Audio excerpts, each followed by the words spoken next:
Hello 3F, and we are now on to chapter 9 of Secrets of a Sun King. The next morning, bright and early, I went to the post office. Deliberately, I chose one nearer to Tulip's house than ours. I didn't want to run into anyone I knew, not when I was in Mum's black skirt and sweating rather badly.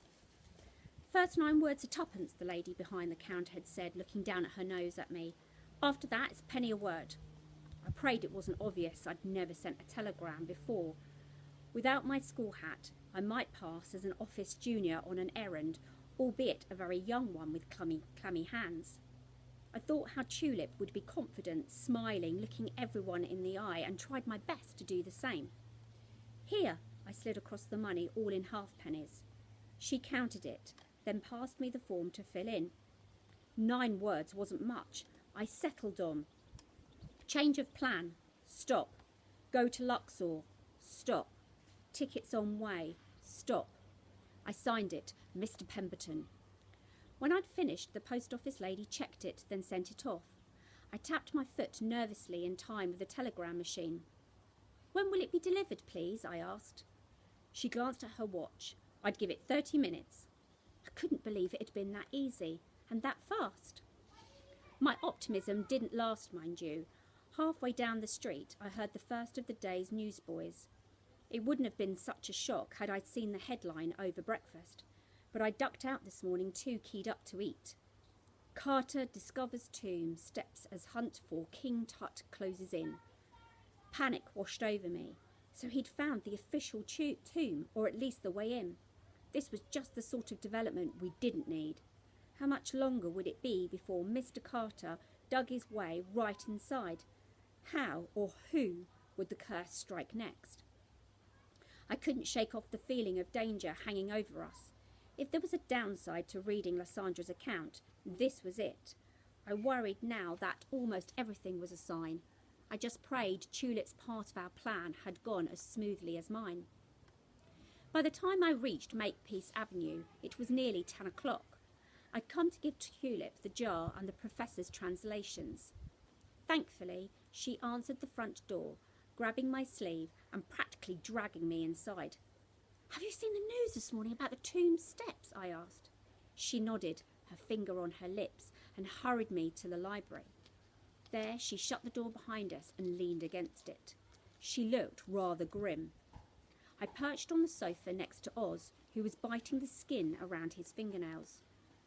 "What's wrong? Has the telegram arrived?" I asked. "Yes," Tulip confirmed, "though I'm afraid Mamma got rather upset." My stomach dropped. "Doesn't she want to go to Luxor?" Yes, of course she does," Tulip quickly reassured me. "It was just a bit of a shock seeing the telegram's boy's uniform and his red bike and all that. It reminded her and us of the day that we got the news that Alex was missing." I felt dreadful for not thinking of this. Clearly Tulip did too. She hurried on. "Anyway, I've picked up the tickets. I'll tell Mamma the Washington Post sent them." Fetching an envelope from the table, she waved it triumphantly in the air. "Train to Athens, boat across to Cairo, another train down to Luxor. I've even booked us in at the Winter Palace Hotel and return tickets for 3 weeks' time." I whistled. It was incredible what confidence the right-sounding voice and a telephone could achieve. Tulip was amazing. I was completely in awe and so very grateful I felt suddenly choked up. What I mean is, thank you for what you've done," I stuttered. "Don't simper, Lil," she said playfully. "It's not your style." "But I couldn't have done any of this on my own." "What if your mum finds out she's paid for everything, though?" I asked, because I still couldn't believe it had all gone so smoothly. "Won't she go bonkers?" Tulip rolled her eyes. "I told you before, everything's on the Washington Post account, just as usually happens if I'm sorting out a train for Mamma." I wasn't sure if it was genius or madness, but our crazy little plan was working. "You're leaving tonight, aren't you?" "Yes, from St. Pancras," Tulip said. "The 7 o'clock Continental Express to Athens." Everything was in place. Tulip, Oz and their mum were travelling on a train, on a boat, all the way across Europe and the Mediterranean to Egypt. How I wished with every ounce of me that I was going with them. I couldn't bear to even imagine what that would be like anymore. I took a long, slow breath.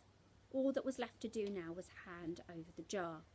Opening my satchel, I passed the box to Tulip. "I've tucked the translations inside," I told her and Oz. As she went to take it from me, I felt a sudden twist of fear. What if this wasn't the right thing to do? What if something happened to the jar, or worse, to Oz and Tulip? By asking them to do this for me and for Grandad, had I just passed on the curse to my friends? "Lil," Tulip said gently, "you can let go of the box." "Sorry, here, take it." It was too late by now to do anything else. By the time I changed into my St Kilda's uniform and left Tulip's, it was still only 10:30. The plan was to slip into class between lessons unnoticed. I'd hoped Tulip might come with me, but she refused, and quite firmly too. "Not a chance," she'd said. "I've got clothes to pack." Funny how on the subject of school she wasn't her normal confident self. I'd even go so far to say she was blustering. The packing seemed like an excuse. I suspected there was more to her missing school than she was telling me. At St Kilda's, I made it all the way through the quad and along the corridor to English before anyone so much as looked at me. Too bad the person who did was Millicent Thorpe, the girl who noticed everything. "Look what the cat's dragged in," she said to one of her many shadows. I didn't know her friends' names, just that wherever Millicent went, they'd trail behind. I did my best not to react, and for a while I managed it. The lesson started with Miss Parker announcing another spelling test.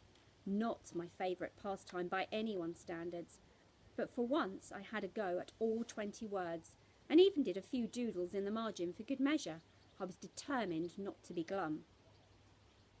A girl called Geraldine, who sat on the front row, was then told to collect our answers. Everyone else was allowed a brief moment to chat. "How's your new friend, Lillian?" Millicent called out in her snidey, wheedling way. I ignored her. "Is she pally with that dark-skinned girl?" someone else asked. "The one who never comes to school? I swear I saw them on the bus together on Saturday." I felt an angry blush creeping up my neck. "Tulip Mendoza?" This was Millicent. Stupid name if you ask me. And have you seen her curly hair? I spun round in my seat. The whispering stopped. Millicent sat back, arms folded as if to say, "What are you staring at?" I turned to face the front again. They could talk about me all they liked, but now they'd mentioned Tulip, I started to get annoyed. I didn't notice Geraldine hovering near my desk to collect my test until she said to the teacher, "What about Lillian Kay's paper, miss? She's drawn all over it." Before I could stop her, she'd snatched my test and was holding it up for Miss Parker to see. It was only a scribble or two, of Nefertiti mostly, but the whole class went silent. 20 pairs of eyes stared at me like I'd committed murder. "If you've defaced your test, Lillian," Miss Parker said, unimpressed, "then you'll stay behind after school and redo it." I'd not meant to groan out loud. Everyone gasped. I knew then I'd gone too far. St Kilda's students never answered back. Behind me, one of Millicent's friends was whispering again. "Going to call on Tulip tonight, are you?" "Can't think what she'd see in you," Millicent added. "She's stinking rich. Mind you, you know what they say about foreigners, and Mendoza isn't an English." Something in me snapped. I got up from my seat, flinging my chair back so hard it screeched across the floor. When I stopped in front of Millicent's desk, she still had that stupid, mocking look on her face. In a flash, I had hold of her hair. She screamed, kicking, yelling at me to let go. "You say one more thing about Tulip," I hissed right in her face, "and I'll tear your stupid plaits off your head." "You're insane. You should be locked up," she cried. "And you're a nasty bully," I spat back. "But you don't scare me or Tulip. She's got more courage in her little finger than you and your drippy friends put together." I'd have said more, but Miss Parker was booming my name at the top of her voice. And that's how I came to be at the headmistress's office. Though I felt wretched, my only regret was that I'd not stood up to Millicent Thorpe earlier. Bullies like her were probably the reason why Tulip hated coming to school. "Who sent you?" Mrs. Emerson Jones, the headmistress, drawled from behind her great sarcophagus of a desk. "Miss Parker," I said. "And your name?" "Lillian Kay, miss." "And what's your misdemeanour, Lillian?" She sounded almost bored. "Fighting, miss." "Fighting, eh?" She looked at me with new interest. "You're one of our scholarship students, are you not?" I knew what she was getting at, that my being from a poor family explained why I'd grabbed Millicent Thorpe's hair, because a proper young lady would never do such a thing. "I didn't start it," I said. "They were bad-mouthing Tulip Mendoza." Mrs. Emerson Jones interrupted. "Tulip? The girl who refuses to attend school?" "Yes, miss. And I reckon I can see why. She's being bullied by that Millicent Thorpe and her pals." Mrs. Emerson Jones looked at me like I'd just said the sky was green. "Bullying? Here at St. Kilda's? I hardly think so." "Oh, it's true, miss," I persisted. "And Tulip's my friend, see, so I'm not going to sit back and ignore it, am I?" "In my school, that's exactly what I expect you to do," she huffed. "You should turn the other cheek." But I'd always been told by Grandad and my parents that you didn't think less of a person just because they weren't like you. It came from Grandad's travels to other countries, I supposed, and Dad being overseas in the war. You certainly didn't make fun of someone because of their hair or their skin, or because they wore glasses or lived in the wrong sort of street. That was plain wrong. Millicent was saying nasty things about Tulip having dark skin, and it's not right, not from anyone, I told her. "Was there not a teacher in the room?" she snapped. "Could you not have told her?" I shrugged miserably. "Maybe, and then I'd been called a telltale."